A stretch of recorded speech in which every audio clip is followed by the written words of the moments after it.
In the summer of 2011, students and researchers affiliated with NEAR centers across Canada gathered at the 11th Annual National Gathering of Graduate Students in Aboriginal Health Research and the Aboriginal Health Research Network Secretariat Conference held at the University of Regina and First Nations University of Canada.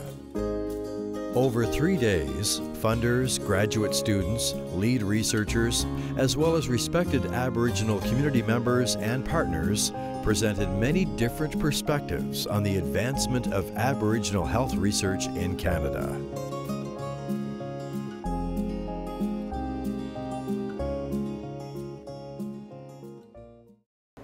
The only way, in my opinion, to undertake Aboriginal health research is if it is community-based, because for too long researchers came into Aboriginal communities, parachuted in, extracted information for their own benefit and left. So I think that the only way to do research with, by and for Aboriginal communities is community-based research. It must be community-based. For a long time, I think that we haven't done community-based research, and we have to look at the result of that. We haven't seen a lot of positive change come from the research that's been done in the past. And what we really need to do is look to the people who have knowledge on their own lives. So the community knows their own problems. So when you work with the community who has this type of intelligence that researchers haven't traditionally looked at, we have a whole new type of knowledge coming forth that can actually be used to make positive change. It's not research just for research, it's research to help people, and it's research with people, not on people. So it's not just me driving the research for my own agenda. The research is driven by Métis people, for Métis people, by Métis people. We are part of the community and we're giving back to the community, but we're doing it for and with the community. Well, we know now that Aboriginal people living in the city make up a larger proportion of our Aboriginal population.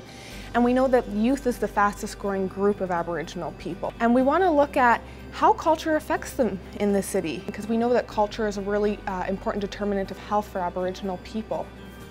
I guess what really drives the work that I've been involved in is looking at some of the impact of kind of getting a little bit at the social determinants of health and how the environments in which we live influence our health.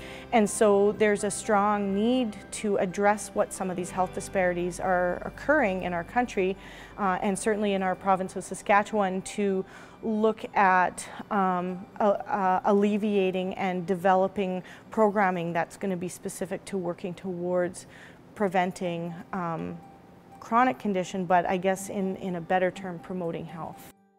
Well, I think from the very beginnings of my research, there was an obvious link between how one's self-esteem, how their identity shapes their well-being and their health. And I think specifically in Saskatchewan right now, the messages around the Aboriginal gangster have really dominated a lot of public discussion.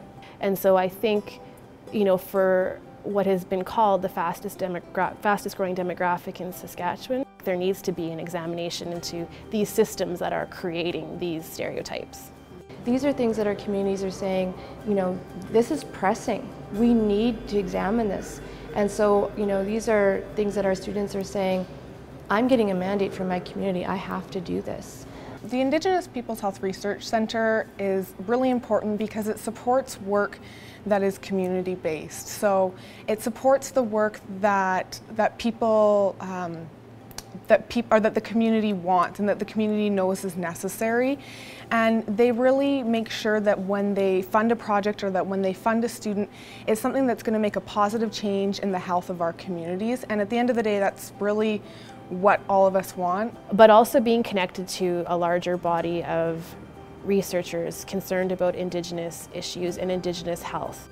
The mentorship and the the opportunities to learn from other faculty and mentors within Aboriginal health research networks, and having opportunities to link with other graduate students across Canada who are doing work within Aboriginal health has been unbelievably invaluable for me, for my learning curve and understanding of the importance of respectful ways to continue to do research within an Aboriginal health context. There's a lesson and a teaching in the way we are with people and with each other and with ourselves. So it's listening to those teachings instead of talking all the time. If we can just listen, I think we could learn a lot.